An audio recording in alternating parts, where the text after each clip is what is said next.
Senhores telespectadores, Alenquer fica a 35 km de Lisboa, com estas estradas excelentes, não chega a meia hora de caminho. Bom, é uma terra cheia de história e cheia de problemas. Aquele grande edifício que vem ao fundo é o Convento de São Francisco. Vamos começar por lá.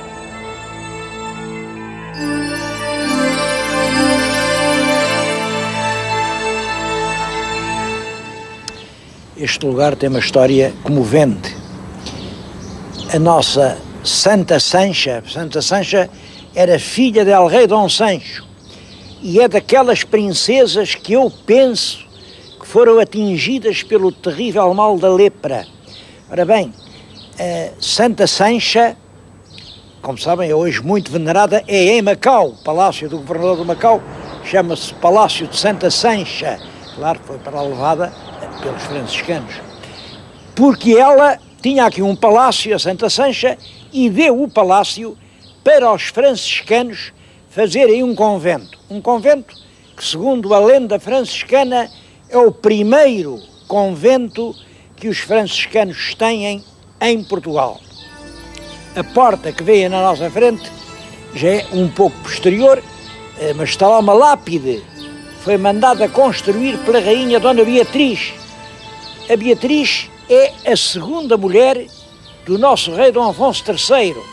Dom Afonso III, o bolonhês, porque a primeira mulher era a Dona Matilde, Condessa de Bolonha. Por sinal que ainda ela era viva e não estavam separados nem coisa nenhuma, e ele casou com a segunda, com a Dona Beatriz.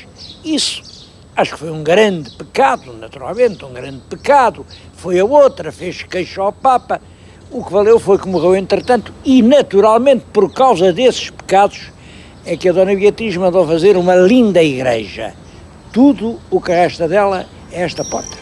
A porta que está na nossa frente é uma porta, enfim, dos inícios do gótico, e lá está escrito, foi feita pela rainha Dona Beatriz e muito ajudada por seu filho El Rei Dom Dinis.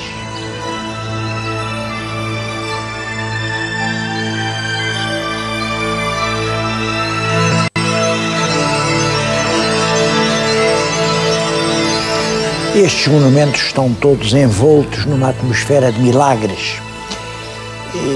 Reparem, aqui estamos num claustro que está na nossa frente, é um magnífico pórtico manuelino, finamente trabalhado, claro, um bocado maltratado pelo vandalismo dos tempos, fizeram buracos na casa, mas logo ao lado e encrustado na parede está o que resta da construção, de uma construção primitiva, isto é, gótico, talvez do século XIV.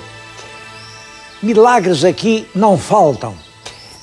Há um milagre muito curioso ligado a Santa Isabel e à igreja onde surgiu o culto do Espírito Santo. Diz que a rainha veio com a sua corte para marcar ali própria o lugar onde deviam ser os alicerces do templo. Qual não é o seu espanto quando vê que na terra já estavam metidos os alicerces? Era metade do trabalho que estava feito. Bom, no sentido da lenda, traduz uma verdade, é que realmente aquela igreja foi feita sobre o que restava de outra igreja, como aliás quase tudo aqui em Alenquer. É uma sobreposição de construções e é isso que dá a riqueza à terra.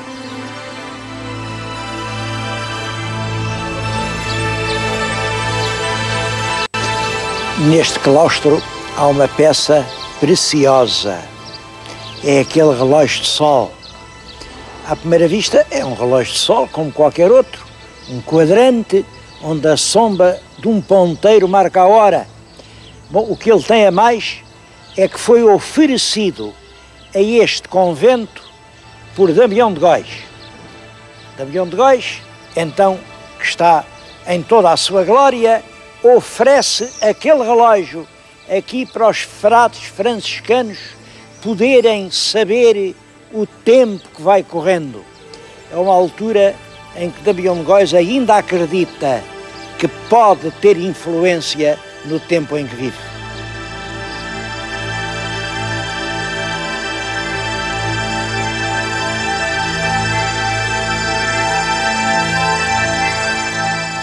Damião de Góis enganava-se quando julgava que aquele relógio ia marcar um tempo novo em Portugal.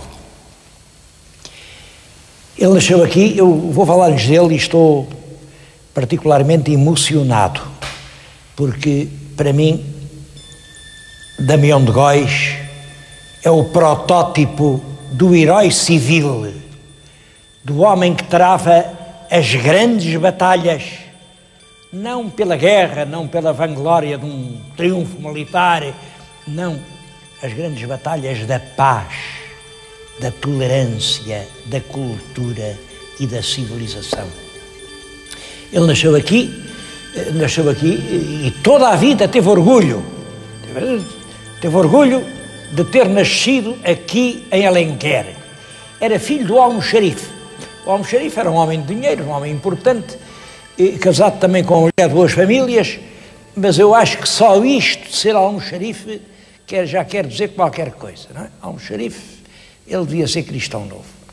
Bom, o nosso Damião de Góis ficou órfão muito cedo, era jovem de boas famílias, foi para a corte, foi pajem do rei Dom Manuel e depressa se revelou um moço excepcionalmente inteligente. Ele falava o latim como quem falasse o português. Para ele não havia diferença. Ora, acontece que o latim era nessa altura a língua universal. Uma pessoa chegava a Paris, chegava a Roma, chegava a Flandres, chegava à Polónia, chegava à Rússia, fazia um discurso em latim e entendiam-no. Por isso, o rei nomeou secretário na nossa representação na Flandres, na feitoria da Flandres. Foi secretário. E era novo. Bom, era realmente muito inteligente, começou a ser usado para todas as missões. Ele esteve na Flandres, foi à França, foi à Inglaterra, foi à Noruega, foi à Polónia. Olha, conta-se que foi ele que deu a provar ao rei da Polónia o sabor do açúcar. O rei da Polónia nem sabia o que era açúcar. Ele correu a Europa toda. E numa altura em que a Europa era difícil, tinha irrompido violentamente a reforma, os europeus matavam-se uns aos outros, havia esta nossa Europa castiça, romana, que seguia fielmente o Evangelho, havia a outra Europa germânica, luterana, que dizia que o Papa estava a trair o verdadeiro espírito da lei divina, e entre uns e outros tinha-se estabelecido um clima terrível em que os homens se matavam uns aos outros. As guerras religiosas na Europa fizeram dezenas de milhares de mártires. Bom, e é no meio disso que anda esse jovem rapaz de Alenquer. Houve uns, houve outros, até torceu o caminho, foi a Wittenberg para falar com um tal Lutero. Havia lá um Lutero que conversou com o Lutero, gostou do Lutero, e havia um outro, o Melanchthon também dizia, ele ouviu o Melanchthon, procurou compreender o Melanchthon, mas ele não estava de lado nenhum. Ele, na casa dele, recebeu um outro rapaz, um rapaz espanhol, um tal Inácio de Loyola, que foi o fundador da Companhia de Jesus. Esteve na casa dele meses e deu-se bem, foram grandes amigos, tão amigos que o Inácio tinha lá um rapaz português chamado Simão Rodrigues, que também viria a ser da Companhia de Jesus, e o rapaz às vezes, e o nosso Damião de Góis disse ao Santo Inácio de Loyola: olha lá aquele rapaz, ele às vezes pisa ao risco, e o Santo Inácio teve que chamar o Simão Rodrigues à pedra. Teve que o chamar e passar-lhe ali uma escala. Bom, é claro, depois de ter corrido o mundo, de ter servido a Europa, Damião de Góis volta a Portugal, é nessa altura que traz o relógio, ele julga ter encontrado entre os dois caminhos, entre aquela revolta sangrenta e brutal do luteranismo que queima os castelos, incendeia os altares, renega toda a fé antiga e a obediência romana, aquela ideia dos santinhos, das igrejas, das devotazinhas. Ele tinha encontrado um caminho que era o do entendimento, da paz, o da liberdade. É preciso, ele achava, é preciso achar o mundo em que haja lugar para todos os humanos. E volta a Portugal. É isso o que significa aquele relógio no claustro dos franciscanos que há momentos visitamos. Como ele estava enganado. Como ele estava enganado. Aqui em Portugal foi bem acolhido pelo rei. O rei nomeou o cronista. Tenho aqui nas minhas mãos a crónica do felicíssimo rei Dom Manuel e tenho aberta exatamente num sítio que diz do que Vasco da Gama fez depois que surgiu e do recado que mandou a El Rei de Calicut. Damião de Góis ainda conheceu Vasco da Gama. Damião de Góis escreveu nesta sua crónica o relato da grande viagem. Damião de Góis escreveu toda a história do seu tempo, das coisas grandes e das coisas pequenas, e por isso arranjou inimigos. Todos queriam ser grandes, todos queriam vir aqui em grandes parangonas, nas páginas da crónica. Houve um movimento geral de protesto. Então ele não diz que eu fiz, então não diz que eu também lá estava. Então, como sabem, em Portugal, depois de uma causa triunfar, toda a gente lá estava. Todos, estavam lá todos. E Damião de Góis sofreu os ataques de toda a nobreza que entendia que devia ter sido mais bem tratada neste livro. Mas não era só isso. É que o tal padre Simão Rodrigues, que tinha estudado com ele em Pádua, também estava em Portugal e era agora o geral dos jesuítas. Qual era a nova ordem? Qual era a linha que El Rei de Portugal devia seguir? A linha do padre Simão, que era um homem inteligente, era um homem muito culto e era um homem extremamente católico. Por ali sim, tudo o resto era pecado mortal. Ou era a linha deste brilhante rapaz, saído aqui de Alenquer, este rapaz que tinha conversado com todos os reis da Europa, o da França, o da Polónia, os duques da Alemanha, os de Espanha. Olhem, o Carlos V gostou tanto dele que até lhe mandou dar armas de fidalgo. Essa é a única fraqueza para mim do Damião de Góis. Acreditou que com essas armas ficava mais fidalgo do que era de antes. Como se uma pessoa não fosse só tão fidalgo como nascesse. As armas estão além. Isto é o túmulo dele. Ele pôs ali as armas, aquela pedra, mandou ele fazer. Aqui em frente mandou pôr outra pedra em que diz exatamente isto. Correu a Europa toda a prestar serviços, a encontrar pessoas, a resolver problemas, até que voltou à sua terra de Alenquer. Está aqui escrito. É este o primeiro cidadão da Europa. A verdade é que quem ganhou foi o Simão Rodrigues. Fez queixa ao Tribunal da Inquisição. Olhem que esse homem, o rei acredita nele, o rei até lhe manda fazer crónicas. Esse homem é perigoso, esse homem, eu sei, ele lá na Alemanha foi falar com o Lutero. Ele esteve com o Lutero. Pior, ele esteve com o Melanchthon.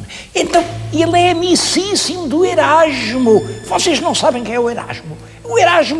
O Erasmo é um demónio vivo. Só fala de paz, de amor, de entendimento, de solidariedade entre os povos. Vocês não veem que tudo isso é subversivo? É assim que há de acabar o mundo?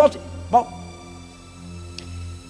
a Inquisição acabou por prender Damião de Góis. Esteve ano e meio no cárcere, ia morrendo lá. Quando saiu tinha o corpo coberto de pústulas, diz ele, todos julgavam que eu tinha lepra. Ele defendeu-se e disse, não, eu que disparate, eu andei por esse mundo, ouvi a todos, procurei encontrar onde estava a verdade, mas eu sou um bom cristão e conta tudo quanto fez. Eu fiz este altar, aquela igreja, aquela tela, e há uma coisa muito comovente que ele diz. Eu comprei e dei à minha igreja da Várzea uma imagem de Cristo, um ecce homo em vulto. Bom, é este que eu tenho na minha frente. Vocês reparem, isto é um Cristo sentado, com os braços amarrados por um bocado de corda, é um Cristo dorido, prisioneiro, escarnecido, humilde. É um Cristo com uma imagem humana igual à de um escravo que vai ser sacrificado. Era assim que Damião de Góis via a imagem de Deus.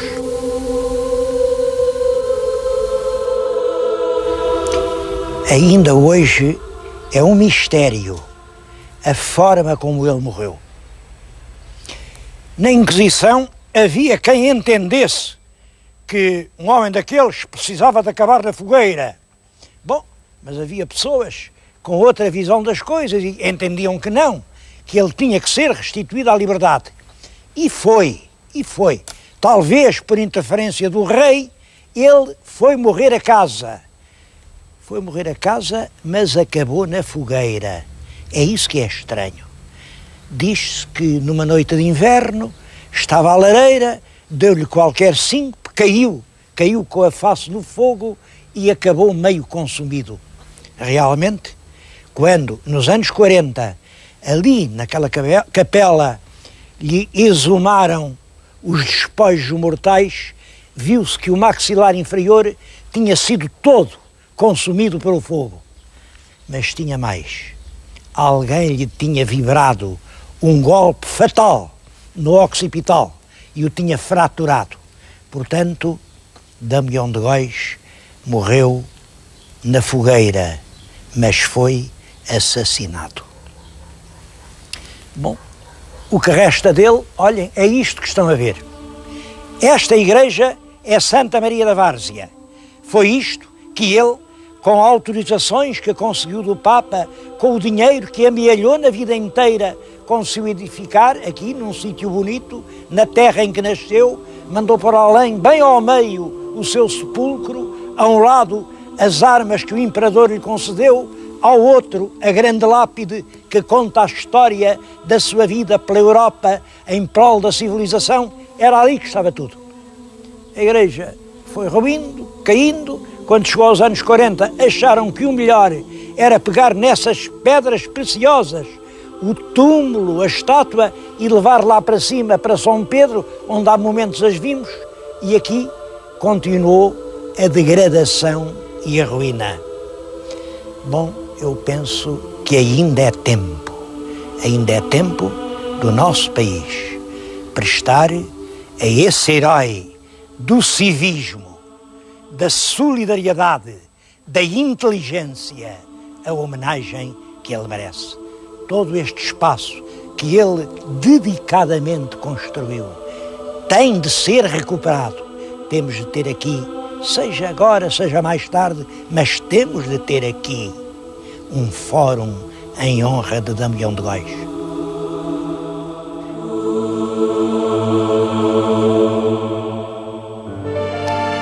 Claro que Alenquer não é só passado. Tem problemas de presente, tem problemas de futuro. Reparem, Alenquer é uma povoação numa garganta de montes. Uma garganta cuja alma era um rio. Bom, e tudo isso levanta problemas. Para onde é que a povoação se vai expandir? Os montes são abruptos.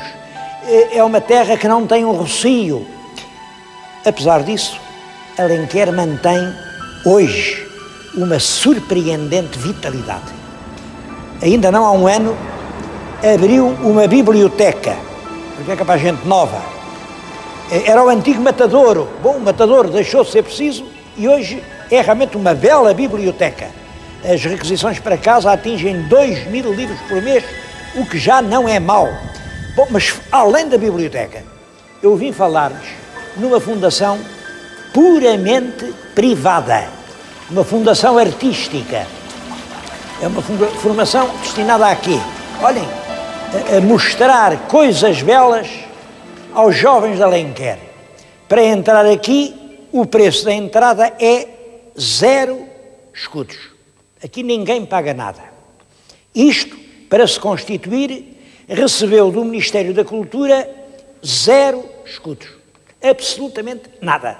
Nem da Câmara, nem de nenhuma outra autarquia. Isto é uma obra de um pintor, um homem que ganha a vida a pintar quadros, o pintor João Mário, e que o resultado do seu trabalho investiu totalmente numa obra que dedicou à sua terra.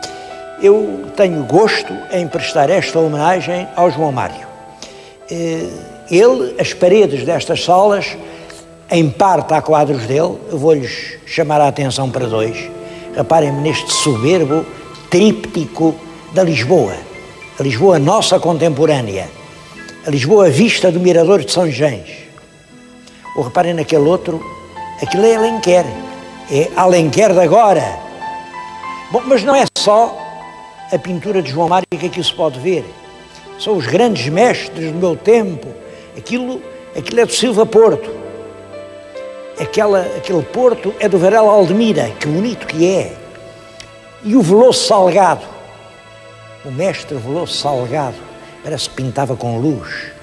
E o Roque Gameiro, e o Alberto de Sousa.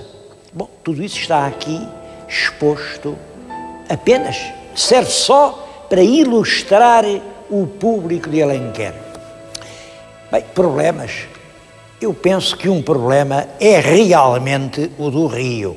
Sabem que para o Camões, o que marcava Alenquer era o ruído da água límpida a passar pelas pedras. Ele, nos Lusíadas, fala em Alenquer, por onde soa o tom das frescas águas entre as pedras que murmurando lava. Bom, essa ideia de um rio cantante descendo pelas encostas da ribeira, tudo isso acabou por quê? Olhem, porque Alenquer vendeu o rio. Vendeu. Foi já há cerca de 50 anos, era ministro Duarte Pacheco, a Companhia das Águas precisava de água boa para dar de beber aos lisboetas e então comprou o rio de Alenquer. Comprou por 54 anos só. Estão a acabar, está agora mesmo a acabar. Bom, mas o resultado é que o tal fresco rio que saltava a cantar por entre as pedras é agora um pântano verde e podre para onde a gente até tem vergonha de olhar. Oxalá que acabe o contrato e que a gente veja outra vez o rio. Um outro problema que muita gente pensa em Alenquer é o aeroporto. Dizem que vão fazer aqui um aeroporto, não sei se vão, se não vão. Tudo isso é futuro. Uma coisa é certa, Alenquer mantém vivo, muito vivo, um sentimento de identidade própria. Alenquer não quer renegar a si mesma, não aceita as grandes construções modernas, respeita a paisagem natural. Alenquer é um caso vivo de ecologia, de lição ecológica. E bastava isso para eu ter vindo aqui fazer este programa.